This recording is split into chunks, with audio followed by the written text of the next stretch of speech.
Soy Fernando Díaz Villanueva. Hoy es 23 de julio de 2024 y esto es La Contracrónica.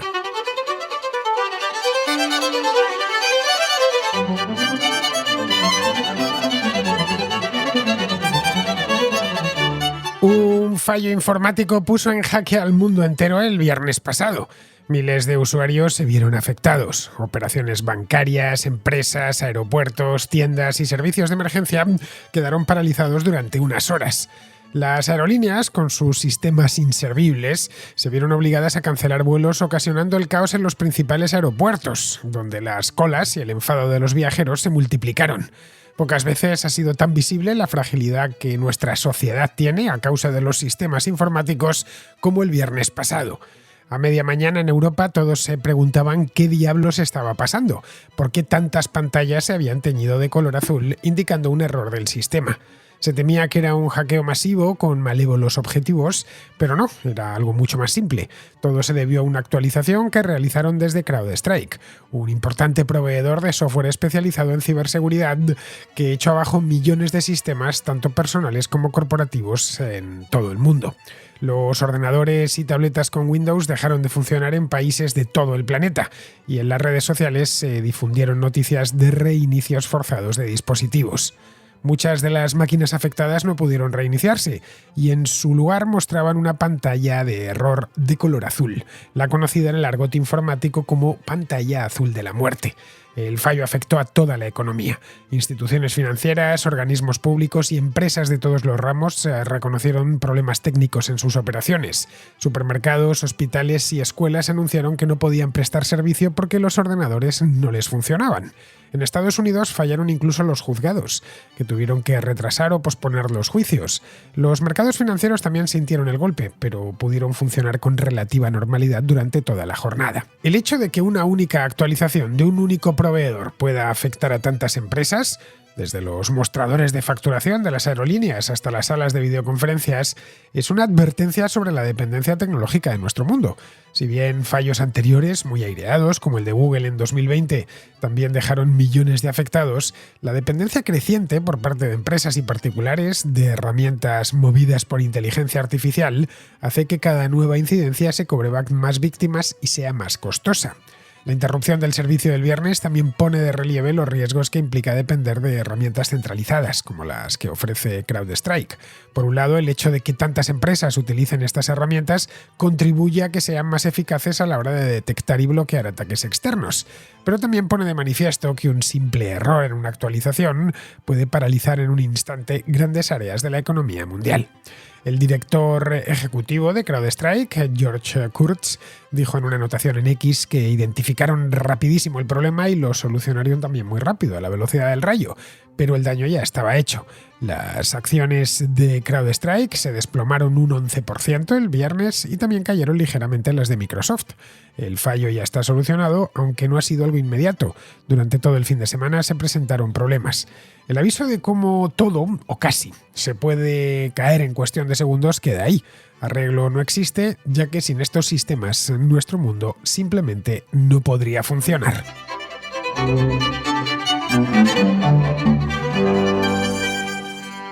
La pantalla azul de la muerte, traducción literal de Blue Screen of Death, que es exactamente lo mismo, ahí sí que se calcó del inglés, es desde hace años sinónimos de que se te ha colgado el ordenador o se ha colgado en general cualquier sistema informático. La pantalla azul de la muerte no es una cosa nueva, ni mucho menos. No cualquiera, incluso los boomers que llaman ahora, conocemos esto de la pantalla azul de la muerte seguramente porque fuimos los primeros en padecerla. Existe pues desde los años 80, creo que todos la hemos sufrido en alguna ocasión, sea en su versión de Windows o en versiones de otros sistemas operativos que también se cuelgan. De cualquier manera se llama azul de la muerte por Windows, por Microsoft concretamente. Sus orígenes se remontan remontan, según parece, a la primera versión del sistema operativo Windows. Es decir, esto sería en torno al año 85, más o menos, a mediados de la década de los 80. Al principio, según cuentan, no era de color azul, era de color negro. Pero coincidiendo con la tercera versión de Windows, el famoso Windows 3.0, muchos os acordaréis de él, la compañía decidió cambiar el color de esa pantalla y ponerla azul. Un azul así eléctrico que solo con verlo ya uno automáticamente arquea las cejas pensando que algo está funcionando mal.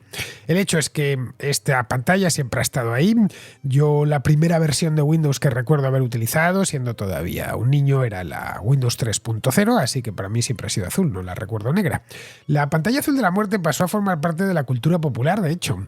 Y empresas de la competencia como Apple la utilizaban hace ya muchos años como reclamo publicitario para que la gente se cambiase a su sistema operativo, es decir, para que se comprase un Mac. Vamos, según ellos, el sistema operativo de los Macintosh, es decir, el Mac OS, que no siempre ha sido el Mac OS, lo es desde hace unos veintitantos años, en el Mac OS no existía esa pantalla de fallo, no se colgaban, eso decía la publicidad, y por lo tanto compensaba, aunque fueran un poco más caros, cambiarse a Switch to Mac, es decir, cambiarse a Mac. Obviamente todos los sistemas informáticos se cuelgan alguna vez, es inevitable. Por colgarse hay que entender que interrumpen su funcionamiento. A partir de ahí, del cuelgue en cuestión, pueden reiniciarse solos o hay que forzar el reinicio. Esto, ya digo, sucede con todos los sistemas operativos, no hay excepción. Creo que no hay ninguno a prueba de cuelgue. El problema con los Windows es que se colgaban muy a menudo. De ahí que la pantalla azul de la muerte se asocia siempre a Microsoft y concretamente a Microsoft Windows. Esa pantalla azul de la muerte sigue existiendo. Han pasado muchos años desde que nació, pero sigue entre nosotros. A pesar de que el sistema operativo Windows, según dicen los entendidos, yo hace mucho tiempo que no lo utilizo, ha mejorado con respecto a algunas de sus ediciones hace ya un tiempo, algunas que tienen muy mala fama, como por ejemplo Windows Vista, que debe tener ya Vista tranquilamente 20 años o cerca de los 20 años, que le salió rana aquella edición, pero vamos, ya no es tan popular Windows como lo era hace 20 o 30 años. De hecho, los ordenadores personales ya no son tan populares como a principios de este siglo. Mucha gente ha prescindido de ellos ya para sustituirlos por tabletas o simplemente por el teléfono. Hoy nuestros teléfonos son ordenadores muy potentes, en miniatura, que nos caben en el bolsillo, y para un montón de tareas que hacemos en el día a día, con el teléfono nos basta. A mucha gente le basta y le sobra.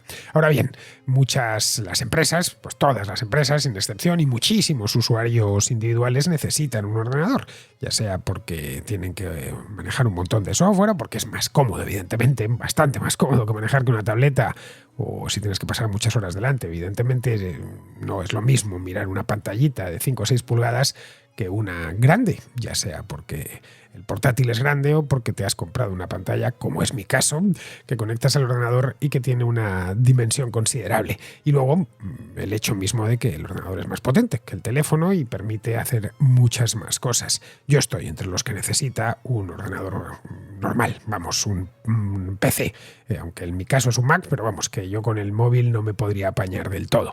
La cantidad y variedad de tareas que exige mi trabajo me obligan a emplear una computadora personal con muchísimos programas. Yo no soy usuario de Windows, como os decía antes, soy de macOS, pero que yo no sea usuario de Windows no significa que haya servicios que tenga contratados que usen Windows o soluciones de Microsoft para poder funcionar. Esa es la razón, el hecho mismo de que todo esté interconectado, por la que cuando falla algo, ese fallo se convierte en un fallo en cadena. Lo hemos visto, este fallo del viernes pasado de CrowdStrike no es el primero, ni será el último, por supuesto.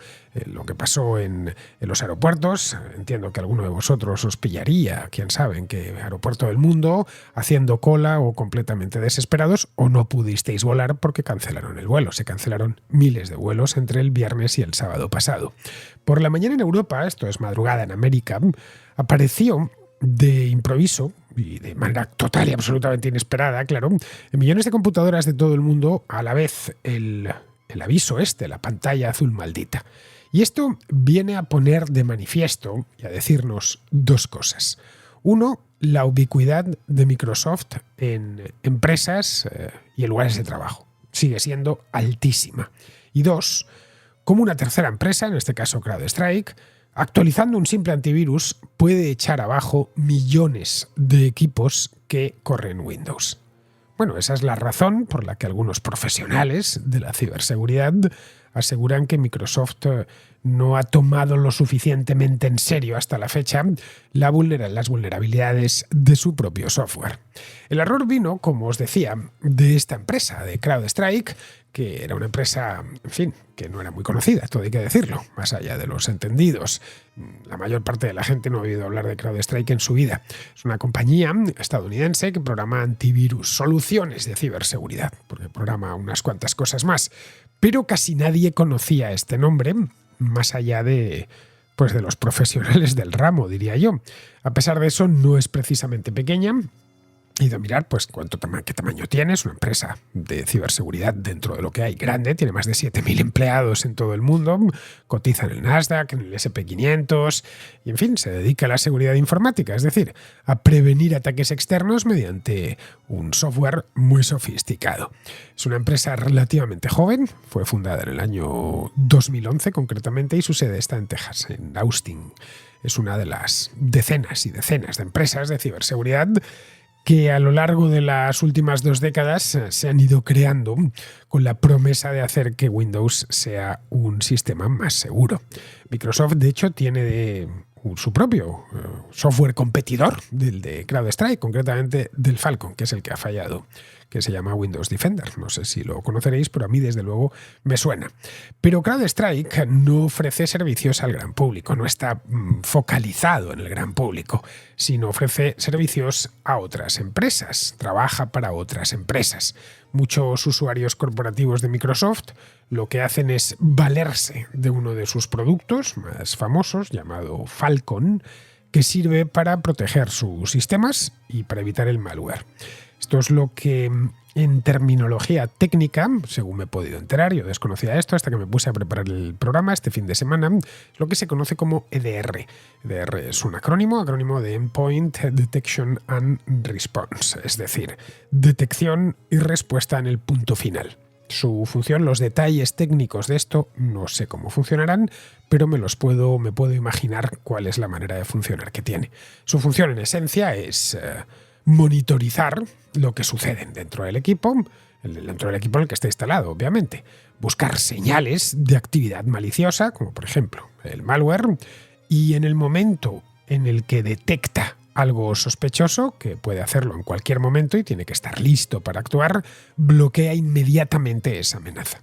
La peculiaridad de Falcon es que dispone de muchos privilegios dentro de los sistemas en los que corre, porque necesita esos privilegios para neutralizar las amenazas que ha detectado.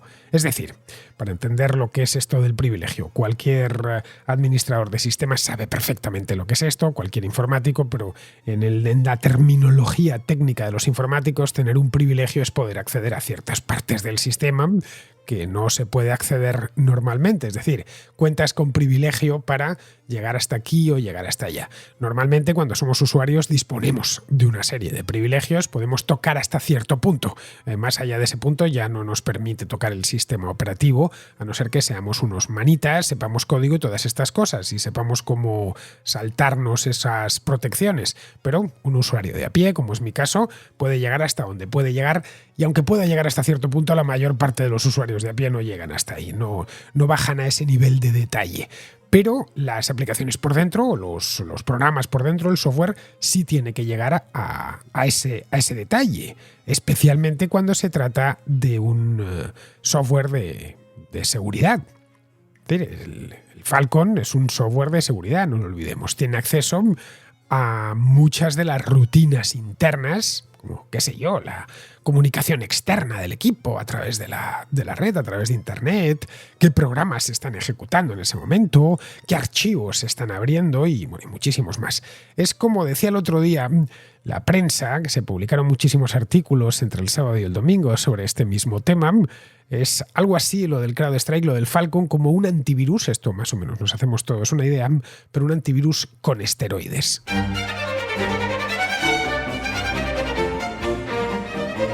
La cuestión es saber qué es exactamente lo que falló el otro día. Es decir, sabiendo, y más o menos os lo he explicado, cuál es la función de este antivirus, de este programa, del Falcon, habría que ver qué es exactamente lo que hace. Bien, como os comentaba, cuando advierte que hay una amenaza, actúa de inmediato, no puede esperar. Por ejemplo, si detecta que un equipo, el equipo en el que está instalado, está estableciendo una comunicación con otro equipo no autorizado, entiende que es un hacker, que es un asaltante, un pirata, y Falcon tiene privilegios para cortar esa comunicación en el acto. Esto significa que el programa que el Falcon está muy integrado con el sistema operativo. En este caso, con Microsoft Windows. Resumiendo, que si falla uno hay muchas posibilidades de que falle el otro. El destrozo de este fallo, que no fue propiamente un fallo, es decir, no es que fallase la aplicación, fue un fallo, una actualización, ha sido considerable. Ojo, las actualizaciones son necesarias porque las amenazas no hacen más que crecer y no cesan nunca y por lo tanto se van descubriendo ciertos agujeros y las empresas como CrowdStrike pues tienen que correr a tapar esos agujeros lo más rápido posible. Lo que dijo Microsoft la semana pasada, fue el sábado exactamente, en una anotación de su blog, dijo que, o reconoció, mejor dicho, que un total de 8,5 millones de equipos con Windows se vieron afectados por este problema. Bien, esto puede parecernos mucho, imaginemos 8,5 millones de ordenadores uno al lado del otro, pero no lo es, os lo aseguro si lo comparamos con la cantidad de equipos que corren Windows. Esos 8,5 millones, fui a buscar la equivalencia y eso es muy poco. Se corresponde con menos del 1% de los equipos que hay con Windows, que hay corriendo Windows en el mundo en este momento. Pues bien, ese porcentaje mínimo, ya digo, menos del 1%, fue suficiente para paralizar por completo.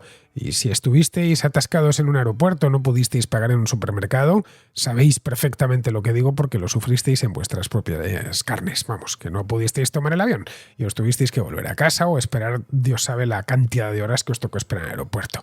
Bien, solo eso fue suficiente para paralizar las operaciones de todo tipo de empresas. Atención sanitaria, medios de comunicación, distribución, restauración, justicia o las propias aerolíneas, que eran los aeropuertos, que es lo que se vio de manera más gráfica porque eran pues eso mismo, muy gráficas las fotografías y los vídeos que nos llegaban desde los lugares más insospechados. Desde el aeropuerto de Barajas en Madrid, que era un caos absoluto, el aeropuerto de Stansted en Londres, que aquello parecía que iba a empezar la Tercera Guerra Mundial y la gente estaba tratando de huir del país. En fin, que no hubo aeropuerto, yo creo que se libró, desde luego aeropuerto grande, que se libró de lo del otro día. Y fue la imagen del caos, pero no fue el único lugar. El caos propiamente dicho se produjo el viernes, pero los efectos duraron hasta el sábado en muchos sitios. Las aerolíneas de Estados Unidos, por ejemplo, cancelaron algo así como 2.000 vuelos el sábado. El viernes habían tenido que cancelar 3.400. Delta Airlines, que fue la aerolínea más castigada de todas, se pasó 2 días tratando de buscar tripulaciones y de tenerlas listas para cubrir los vuelos. Llegó a decir a sus pilotos en los aeropuertos principales que saliesen en cuanto los aviones estuviesen listos para despegar de forma segura. Vamos, ya sin importar la hora de salida programada. En cuanto consiguieran autorización, que despegasen y se fuesen. En las oficinas también hubo problemas, pero de nuevo eso no es tan vistoso. Una fotografía de una oficina con los oficinistas con sus pantallas azules que ver un aeropuerto grande con la gente de aquí para allá o atascada o teniéndose que largar enfadadísima. El viernes por la mañana en Estados Unidos ya mucha gente, y en la propia Europa, mucha gente se presentó a trabajar y lo que se encontraron fue que no podían hacerlo. Que su PC estaba con la pantalla azul de la muerte, esta de lo que os hablaban, mientras que los Macintosh o los equipos que corren alguna distribución de Linux seguían funcionando sin problemas. El colapso del viernes puso claramente de manifiesto una desventaja inherente a Windows, que es su diseño abierto, que ofrece a los desarrolladores la libertad de programar software, incluso software muy potente, que interactúa con el sistema operativo a un nivel muy profundo. Pero claro, cuando las cosas salen mal, los resultados pueden ser, que es lo que ha pasado, catastróficos, como descubrieron millones de personas el pasado viernes. En el caso de Apple es diferente porque Apple opera y funciona con un sistema operativo cerrado. Bueno, todo el ecosistema de Apple es cerrado. Es una de sus ventajas, pero también de sus desventajas. De hecho, mucha gente no quiere saber nada de Apple y de los Macintosh y de los iPhone, etcétera, porque es muy extremadamente cerrado. La empresa puede obligar a actualizar al usuario si lo considera oportuno y si una aplicación presenta problemas de seguridad y así lo perciben, la retira automáticamente de su tienda de aplicaciones. Luego Linux es un mundo aparte. Es un conjunto de sistemas operativos, todos muy robustos, pero es muy heterogéneo. Pero eso sí, tiene una cuota pequeña al menos a escala de usuario. No es así en los servidores, esos funcionan la mayoría con distribuciones de Linux. Y como dicen los linuxeros, precisamente por eso funcionan correctamente. El hecho es que los problemas de seguridad han sido durante muchísimo tiempo el verdadero talón de Aquiles de Microsoft. De hecho, siempre que se piensa en Microsoft, o al menos en Windows, se piensa en problemas de seguridad, problemas de virus. Ya que los ordenadores y los servidores que ejecutan su software han sido objetos durante años de ataques reiterados, ataques informáticos por parte de hackers individuales o en grupo y también por parte de potencias extranjeras que tienen muy trabajado este tema. Puede ser Rusia, China o Corea del Norte. Bueno, no es casualidad que los principales directivos de Microsoft hayan tenido que comparecer ante el Congreso de Estados Unidos para explicar y detallar por qué Windows es un sistema tan vulnerable. Curiosamente, el director general y fundador de CrowdStrike, que os hablaba antes, George Kurtz, planteó el problema públicamente en enero, poco después de que se descubriese que Microsoft había recibido un ataque proveniente de Rusia. Él dijo, en aquella ocasión, que él no veía más que ellos, en CrowdStrike, no veían más que fallos sistémicos dentro de Windows. Que fallos sistémicos que ponían en riesgo no solo a sus clientes, sino también al propio gobierno de Estados Unidos, que era lo que le interesaba al Congreso en ese momento. 2 meses después, en un informe de la Junta de Revisión de Ciberseguridad, que esto pertenece al Departamento de Seguridad Nacional, concluyó, y esto es textual, que la cultura de seguridad de Microsoft era inadecuada y que requería revisión. Así que, como vemos, aquí en buena medida llovía sobre mojado. Caray, por eso el viernes, conforme estaba todo el mundo como corriendo de aquí para allá como pollo sin cabeza, especialmente el personal técnico, el viernes Microsoft corrió a ponerse la venda y a decir una y otra vez que la caída de CrowdStrike no estaba relacionada con ellos, que no era un problema suyo y que tampoco estaba relacionada con esos problemas que había visto de seguridad que había visto la Junta de Revisión de Ciberseguridad sobre los fallos reiterados de la compañía. Los que entienden de ciberseguridad, y para este programa he hablado con un par de ellos en estos últimos 3 días, lo que me han comentado es que Microsoft está completamente enfocado, no sé si tendrán o no tendrán razón, desde luego su opinión es más autorizada que la mía, que está demasiado enfocado en el tema este de la computación en la nube. Y que eso, en los últimos años, les ha hecho descuidar mucho el desarrollo de sus productos más tradicionales, como puede ser Windows, por ejemplo, que es el más famoso de la empresa. Bueno, estos son los programas de correo electrónico. Estos son los que han sido objeto de ataques. Esa desidia ha hecho que software de seguridad como el que ofrece CrowdStrike sea todavía más necesario.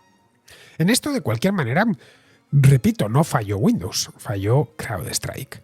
Pero para que su programa Falcon funcione, necesita acceder a la parte más interna del sistema operativo, al llamado kernel, algo así como el núcleo, lo más importante de un sistema operativo. Falló Falcon y como tiene acceso al kernel, todo se fue al garete. El kernel, al parecer, según me han dicho, es algo delicadísimo. Los de Apple, por ejemplo, no permiten a los desarrolladores externos el acceso al kernel del macOS. ¿Podría hacer lo mismo Microsoft? Pues no podría. Porque hace muchos años, en el año 2009, llegaron a un acuerdo con la Comisión Europea para dar a los desarrolladores externos de software de seguridad el mismo nivel de acceso que tiene la propia Microsoft. Resumiendo, que como el sistema operativo era inseguro, se comprometieron a conceder privilegios a terceros. Ahora el que ha fallado es un tercero y se ha armado un caos fabuloso.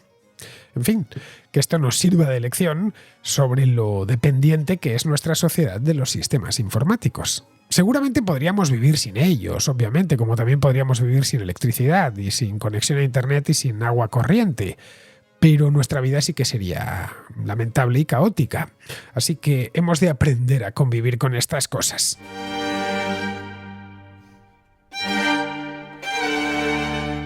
Vamos con la contrarréplica. Empezamos con Daniel, que nos habla del incidente este del viernes con Microsoft que he tratado, con CrowdStrike, mejor dicho, que he tratado en el programa de hoy. Y mando esta nota de voz para hacer una breve reflexión y comentario sobre el incidente de Microsoft y CrowdStrike del viernes pasado. A ver, a lo largo de estos últimos días se ha estado discutiendo y hablando mucho por las redes. He visto que tienes planeado hacer un programa, así que voy a tratar de evitar un poquito el tema de los detalles técnicos o de lo que sucedió y entrar en el tema que me interesa, que es una reflexión sobre cómo entendemos la seguridad del software a día de hoy. Por los motivos, pues creo que ya son bastante conocidos, que es una actualización de este software antivirus o de seguridad, de protección, que provocó un error en el sistema operativo a bajo nivel que hizo que pues, se bloqueara y mostrara la pantalla azul. Insisto, ha habido mucho debate, ha habido críticas a la compañía por motivo de tener esta técnica, digamos, poco ética de hacer un bypass o un rodeo a driver o componente certificado por Microsoft. Pero ahí yo siempre señalo que cuál era la opción, qué otra opción tienen. Este sistema o este entorno de inseguridad y ataques constantes que tenemos hoy en día, el mundo en que vivimos, pues obliga o hace inviable que estas compañías de antivirus, pues cada vez que quieren hacer una actualización, pues pasen por todo el proceso de revisión y certificación de Microsoft. Así que pues es tan rápido que es inevitable absolutamente que en algún momento haya un error de este tipo. Recordemos que esto se ejecuta a muy bajo nivel en el sistema operativo. Normalmente se programa en C y C++, que son lenguajes que no administran, o sea, no son administrados, la gestión de memoria no es administrada, es libre, son más proclives a este tipo de errores. Es verdad que estas son compañías con gente muy capaz y muy profesional, pero es que es inevitable que en algún momento ocurra este tipo de error con este sofoque, esta velocidad que tienen, esta rapidez con la que tienen que sacar ellos cada vez respuesta a nuevas amenazas que van apareciendo en el Internet. Esto podría pasar en cualquier sistema operativo, en cualquiera. Pasó en Windows, pero esto puede pasar en cualquier lado. Y esto es lo que me lleva a mí a la reflexión con el debate que yo he tenido con colegas que están en el área de seguridad y en el área de sistemas. Ellos me dicen que, y esto es un hecho, la gran mayoría de los ataques que se dan, que ocurren exitosos, son por motivo de los usuarios. Errores humanos, o sea, personas, trabajadores de la oficina que abren correos que no deben, hacen clic en un vínculo, se llevan la portátil al por una wifi, ejecutan una aplicación en la casa. Este tipo de cosas, la gran mayoría, es por uso, no es por motivo técnico, es por motivo de uso. Recordemos que la idea que teníamos de hacker del hombre metido en el sótano de casa de su madre, eso ya no es así. Ahora hay estados enteros como Corea del Norte que se dedican a estas actividades delictivas, invierten millones de dólares o euros en este tipo de cosas. Entonces, pues ya es una cuestión de que lo que, en opinión de algunos especialistas, la batalla está perdida. Está perdida. Simplemente no se puede seguir la velocidad y la carrera en que aparezcan este tipo de nuevas formas de atacar y el software que tiene que protegerse contra él. Entonces, muchos de estos colegas me hablan de que quizás es necesario un cambio de paradigma en cómo se entiende la seguridad. El acceso que se le da a los usuarios, la manera en que ellos usan las contraseñas que ponen, quizás otros mecanismos para, en lugar de contraseña que tienen que recordar. Si se fijan, cada vez tenemos que hacer contraseñas más complejas, con números que para un usuario no técnico eso se convierte en un dolor de cabeza. Y muchas veces ellos mismos usan técnicas que no son seguras, como repetir la contraseña en muchos lugares, o poner una conocida, poner la fecha de nacimiento con un guión bajo, o sea, cosas así. Entonces, nuevas técnicas para que en lugar de contraseña se usen mecanismos físicos, tarjetas, retina, qué sé yo, voy a alquilar. Esto es un ejemplo, formas en las que se entiende el uso del correo electrónico, limitar acceso. O sea, quizás la respuesta, me dicen estos especialistas, no estén tanto en llevar a la carrera el software, las actualizaciones de este tipo de antivirus o sistemas de protección, como de trabajar más con los usuarios o con las personas. Esto es lo que quería comentarle en relación al incidente. Espero no haberme extendido mucho y muchas gracias por todo, Fernando. Enhorabuena por tu programa y hasta la próxima. Pues sí, efectivamente, la principal amenaza de seguridad informática suelen ser o solemos ser los propios usuarios. En esto coinciden todos los que saben de seguridad informática.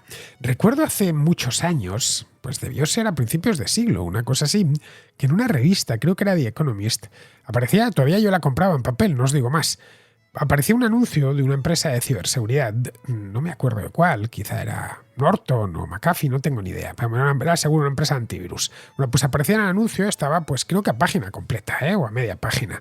Aparecía una señora con aspecto así encantadora, con aspecto de secretaria, con un bolígrafo en las manos y debajo su nombre, ponía Rose o Allison o algún nombre de estos estadounidenses. Vamos, les presento la principal amenaza de seguridad de su empresa, la foto de Rose y debajo el nombre. Es decir, que la mayor amenaza de seguridad para su empresa podría ser su simple secretaria, era lo que querían transmitir. Era un mensaje poderoso y muy cierto, porque la mayor parte de virus que entran en un sistema los metemos nosotros mismos. Esto es un dolor de cabeza para los que se dedican a la seguridad informática, porque tienen que diseñar sistemas de protección que tengan en cuenta a los que en principio no tienen ningún interés en destrozar el sistema, que son los propios usuarios de ese sistema. Respecto a la cantidad de ataques que hay, pues sí, así es, son muy numerosos y las empresas de seguridad informática tienen que correr una carrera desigual. Son como la policía y los ladrones, con la diferencia de que los ladrones eligen el momento y el lugar donde perpetrar el robo, mientras que la policía tiene que ir a remolque. Ya he explicado en el programa de hoy cómo Falcon trabaja en el kernel mismo del sistema. ¿Por qué? Pues porque necesita hacerlo, no hay otra. No hay opción a que no tenga acceso a un elemento tan importante del sistema operativo. Esta vez no ha fallado el sistema operativo, sino una simple actualización. Podemos pensar que se podrían haber ahorrado esa actualización. Entonces, ¿por qué actualizaron? Bueno, es que necesitan hacerlo. El software no solo se actualiza, como a veces pensamos, para introducir mejoras en la usabilidad o en las prestaciones, sino muy a menudo para mejorar posibles agujeros que hayan quedado expuestos. Bueno, esa es la razón por la cual nuestro teléfono móvil está continuamente actualizándose. Lo mismo sucede con el ordenador, con la tableta, con cualquier aparato que esté conectado a Internet, se está continuamente actualizando. De hecho, las actualizaciones son importantísimas y la mayor parte de ellas tienen que ver con la seguridad. Basta con que descubran la más mínima amenaza para que lancen los desarrolladores en el acto un parche, pero primero tienen que descubrir la amenaza y saber cómo contrarrestarla. Vamos, creo que no somos conscientes del trabajo que hay ahí y de la cantidad de cosas que pueden fallar. Digo que no somos conscientes los profanos. Ellos, los expertos en esto, los informáticos, sí que son plenamente conscientes. Pero vamos, me remito a mi reflexión final del programa de hoy. Necesitamos esos sistemas informáticos porque nuestro mundo solo puede funcionar con ellos. No hay más que ver la que se armó en los aeropuertos cuando se tuvieron que poner a las azafatas, los mostradores de facturación, lo viste, y sucedió en todos los aeropuertos del mundo, o en muchísimos. Tuvieron que poner a rellenar las tarjetas de embarque a mano. Bueno, es que eso no se veía desde cuándo, desde los años 60, qué sé yo, pues se volvió a ver el viernes pasado. Bien, seguimos con Ernesto, que nos habla de la renuncia de Joe Biden. Bueno, más concretamente Ernesto, que está en Estados Unidos, nos habla del repunte de Trump en los últimos meses. Muy buenas, Fernando. A propósito del programa que hiciste sobre el retiro de Biden de la candidatura que hiciste con José Mola, que por cierto que disfruté mucho, muy buena adquisición. Quisiera dar mi punto de vista. Estaban ustedes comentando sobre por qué Trump ha tenido ese renacer. A ver, yo también soy cubano y vivo en Texas también. De hecho, vivo en una ciudad vecina de Dallas, Fort Worth. Y por lo que he podido notar, conversando sobre todo con cubanoamericanos viejos que viven aquí en Texas, pero también con algunos americanos, es que ya Trump no es tan mal visto como lo era antes por el desgaste de Biden. Muchos americanos asocian el problema de inflación que hay todavía, pero que llegó a ser considerablemente grave el año pasado y el antes pasado, lo asocian mucho a Biden. Y porque, a ver, la política es muy sentimental y la propaganda del Partido Republicano ha sabido explotar muy bien que la inflación se haya desatado bajo el gobierno de Biden, cuando al final tanto Trump como Biden tienen la culpa de esa inflación, porque fueron las ayudas económicas durante la pandemia y en la pospandemia que ambos candidatos tuvieron la mano muy abierta con eso, fue lo que desató la inflación posterior. Pero bueno, se desató ya durante el gobierno de Biden y al final nadie se pone a pensar en las causas de esa inflación, sino que simplemente fue durante el gobierno de Biden y le echan la culpa a Biden. Y también el tema de la inmigración ha sido muy bien explotado por la propaganda del Partido Republicano. Las cifras altísimas de inmigrantes que entran por la frontera, esas son cosas que al votante, al ciudadano promedio muy adaptado a la estabilidad, a la tranquilidad, no le gusta.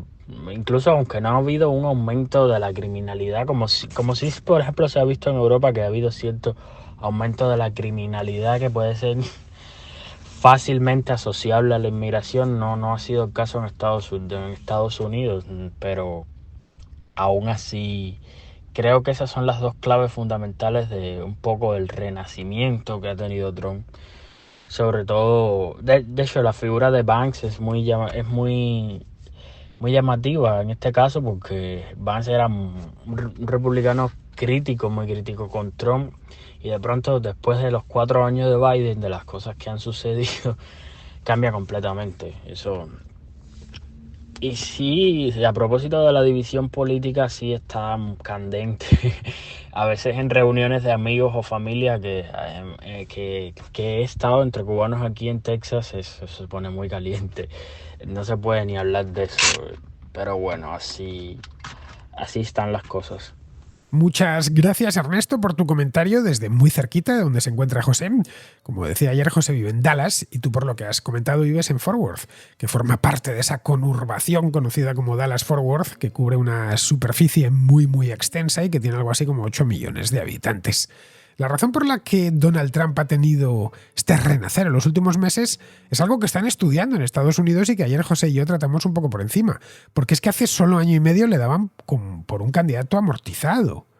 Él ya había anunciado que iba a presentarse, lo hizo en noviembre de 2022, pero no se lo tomaba muy en serio. Bueno, ni siquiera dentro de su propio partido, donde esperaban que concurriesen a las primarias muchos candidatos con posibilidades. Esta es la causa por la que entraron candidatos fuertes como Ron DeSantis o Nikki Haley.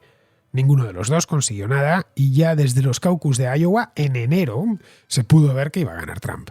Aquí en la Contracrónica hemos seguido las primarias desde el primer día y lo hemos ido viendo, pues incluyendo el supermartes y las principales citas electorales. Y esto era como una luz, como una avalancha, lo de Trump, que ya tenía fuerza en el mes de enero y que no ha hecho más que ganarla. Es decir, que los líderes del partido no habían descontado ese trampismo basal que existe dentro del electorado republicano. A partir de aquí, pues ya supongo que cada votante de Donald Trump tendrá sus propias razones. Y es difícil, por no decir imposible, establecer cuál es la principal que explica este renacer de Trump, el año mismo de las elecciones. No sé, algo tendrá que ver la mala experiencia de 2020, algo tendrá que ver el gobierno de Joe Biden, que no ha sido especialmente afortunado, algo tendrá que ver la polarización máxima que se vive en Estados Unidos. En un ambiente tan polarizado políticamente, en el que es A o B, blanco o negro, no hay espacio para grises ni para puntos intermedios. Es en ese tipo de ambiente donde candidatos con mucho carácter como Donald Trump consiguen imponerse. Pero bueno, vamos a esperar a ver qué pasa, a ver qué tal reacciona el electorado tras el anuncio oficial del nuevo candidato o candidata demócrata para las elecciones. Hoy el Partido Demócrata está devastado y confundido. Ya veremos si su nuevo candidato consigue reanimarlo. Bien, seguimos con Francisco, que nos habla de cómo los demócratas han demonizado a Trump. Hola Fernando, me extraña muchísimo que no haya más atentados contra Donald Trump, porque la izquierda en Estados Unidos, los demócratas, han aprendido que cuando tienen un candidato flojo, como era Hillary Clinton o como es Joe Biden, estaremos de acuerdo de que Hillary Clinton no es Obama, ni Joe Biden es JFK, precisamente, pues lo que tienen que hacer es demonizar al contrario para que ese miedo haga votar en contra. Y eso lo podemos ver no solamente en los periódicos, en el New York Times, en el Times, no lo podemos ver en la CNN, sino que lo podemos ver en las series. Podemos ver, por ejemplo, que la serie Fargo, por ejemplo, en su última temporada que sale John Hamm, pues reflejan al malo malísimo como machista, que le pega a su mujer, racista, que odia a los negros, que odia a no sé quién, etcétera. Incluso que hay un momento en el que están viendo a Trump, su mujer, la mujer del malo de John Hamm, pues le pega un corte y él se levanta y le pega un guantazo y manda a las niñas ahí a aprender cosas de niñas y no a estudiar tanto. Y estaban viendo mientras a Donald Trump por la tele, que es increíble lo que le estaban haciendo. Es decir, lo están demonizando no solamente a Donald Trump, sino a todos sus seguidores y votantes como no sé, los nazis. Y en la última temporada, para que veas que no me estoy inventando nada, el último episodio de The Voice salió justo después del atentado contra Trump. Y le tuvieron que cambiar el título, porque era tan evidente que ponían todo el mal, el fascismo, en Trump y en todos los votantes de Trump, que los pintan de idiotas, de todos los discursos de Trump, del aborto, de Make America Great Again, de que necesitan seguridad y que los inmigrantes, todo el paquete, repetido casi letra por letra, aparece en la última temporada de The Voice personificado en la gente más mala que te puedas imaginar. Bueno, pues como se dieron cuenta de eso, le tuvieron que cambiar el título a el último episodio de The Voice de la 4ª temporada y lo han llamado simplemente final de temporada. Y una última pregunta, una última reflexión con este mensaje es, ¿tú crees realmente que Estados Unidos está preparado para el nivel de guerra civilismo político que tenemos nosotros en España? Porque esto se da en España desde el principio. Recordemos que a Vidal Cuadra no le dedicaron ni una sola portada, porque ya sabes, todo lo que le pueda pasar a Vox y a la derecha está bien. Incluso tenemos en el Parlamento Europeo que el PP está contento de que haya salido The Left como vicepresidencia. Lo han votado, ¿no? Me parece. Esto me lo tienes que aclarar, porque honestamente no lo sé. Y prefiere que hayan sido The Left que los Patriotas. Y eso es el partido de la derecha española centro-centrada. Así que, no sé.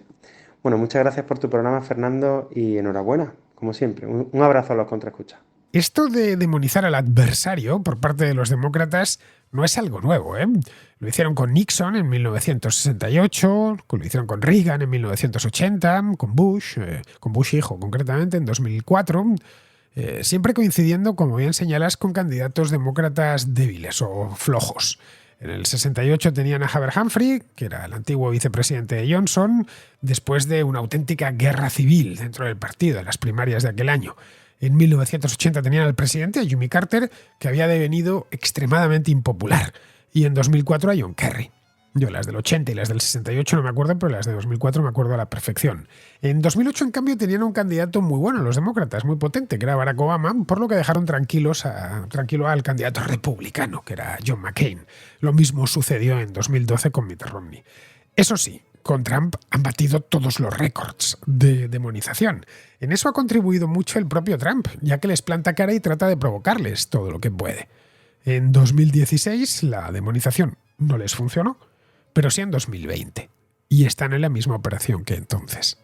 Eso sí, ahora todo indica, ya veremos cómo queda la cosa al final, pero todo indica que no les está saliendo tan bien.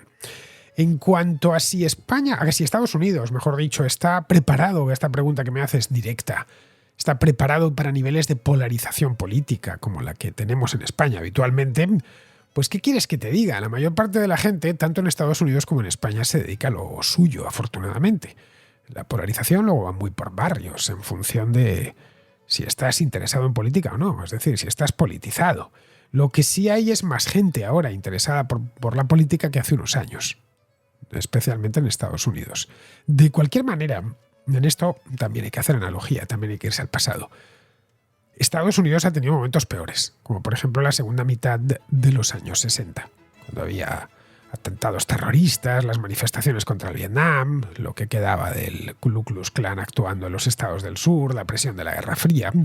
Vamos, que no es la primera vez que se encuentran ante un panorama similar. Respecto a lo que me preguntas de la mesa del Parlamento Europeo, a ver, esta mesa la elige el Parlamento, los parlamentarios, los eurodiputados, por voto secreto. Así que no sabemos quién ha votado a quién, podemos imaginárnoslo, pero no lo sabemos. La mesa está formada por 14 vicepresidentes y 5 cuestores. El Partido Popular Europeo, los socialdemócratas, los liberales de Renew Europe y los verdes consiguieron puestos en la mesa, pero también los de ECR, es decir, los reformistas, estos, el European Reform Group, o no sé cómo se llama, los reformistas en los que estaba Vox antes, vamos.